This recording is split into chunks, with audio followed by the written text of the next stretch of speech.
What's up guys, welcome to another video, and in this video we are going to be talking about God of War's Collector Edition. Is it actually worth the price? Now, the reason why I'm doing this discussion video is because a lot of you guys have requested me to. As you see on your screen, I was doing a ton of research on Valkyries and Demons for the next analysis video, theory video that's going to be coming up later on today or probably tomorrow. But again, I was going through a bunch of comments and you guys wanted me to talk about this and see if it's actually worth the price. So let's just jump right into it. So first off, this collector's edition is going to be $150 with tax. Now again, that's already a big cutoff for a lot of people, but if the content is worth the price, then I think you should pick it up, and we're going to go over what's going to come in it. So again, there is a lot of special editions out there that actually is not worth the money. There's a lot of collector's editions, special editions that are just not worth the price that are being pulled. So let's just go into this. So with this game, you are getting actually many figures. First off, you're gonna get the full game. That's guaranteed. Some collector's editions actually don't include the full game. Can you believe that? You're gonna get a 9-inch Kratos and Atreus statue. You're gonna get a limited edition steelbook case. Now, steelbook cases don't really mean too much to me. However, I think this one looks great. If you look at it, it has this very sleek design, very high quality looking design, and it has this symbol in the middle that can be pointing to somebody like Loki, you know, with the horns. But I think it looks pretty cool with design. You're gonna get a 2-inch Huldra Brothers carving. Again, look at these. I think these are very well detailed. I can't wait to get my hands on it, to be honest with you. You get an exclusive lithograph. You get a cloth map. Now, these things, the cloth maps, I'm not too much of a huge fan of because they seem to like rip or get damaged pretty easily. So if you're gonna get this, I highly recommend you hang it up immediately. You're gonna get a Mimir's head talking keychain. Again, I think that's not really worth the price. You're gonna get 2 horse and troll carvings though. Again, at first glance, these might not seem like much. However, these are very detailed, and that's what I like about special and collector's editions. If they are detailed, then it might be worth it.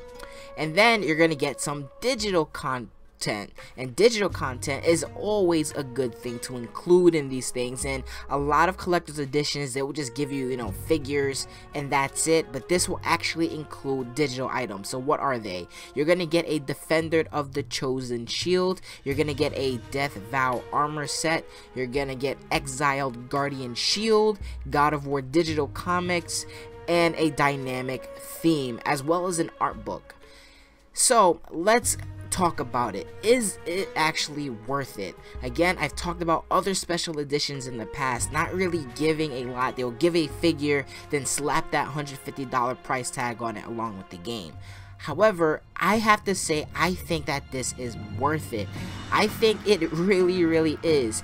Again, not for just the statue alone. I'm guessing the statue is going to be a big price of it, but taking the statue out, would you still pay for this? And I actually would.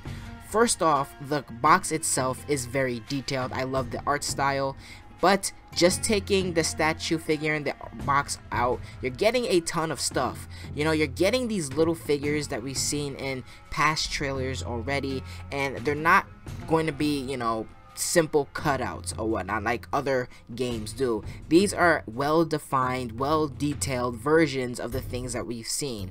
Again, things like the keychain I don't care about because I'm not, you know, I'm not the type of person to wear it in public, but I think you guys are. It's just not my cup of tea to wear a keychain like that.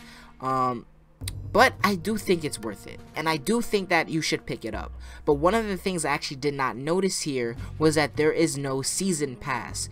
Now, even single player games have season pass for future DLC down the line. Now, because we're not seeing a season pass here or anything like that, does that mean that we're actually going to get some story content, some additional story content with God of War? Now, if there isn't, that is fine, because this game is going to be 25 to 30 hours long. It just sucks when you beat a game, there's nothing to look forward to over time. So I do hope that there is DLC for God of War down the line, and a season pass here would have probably confirmed that. But if the team doesn't really feel comfortable putting out with DLC, then again, that is perfectly fine. But I do think that this special edition is worth it. Everything here seems well detailed. You know, they're even gonna give you a cloth map, which is insane. I didn't think that they would actually go that far to give us a detailed map. The figures, I think, are pretty cool as well, excluding the statue. These little figures, they really set in stone what the no pun intended, they really set in stone what God of War is gonna be. They make you feel like you're a part of the world, and the digital content really helps as well, giving you, you know, weapons like a shield and an armor set. I think it's pretty cool, and I guess this is a good way to get people into the Dark Horse comics, because to be honest, I'm not into Dark Horse comics, but if I do like this, I probably get more into it. But that's gonna be it for this video. My final conclusion is that this is actually worth it, even if you take out the statue and the box art. I think that all this is still worth it. So let me know what you guys think about the collector's edition. I'm gonna be out of here. Thank you guys for listening. Deuces.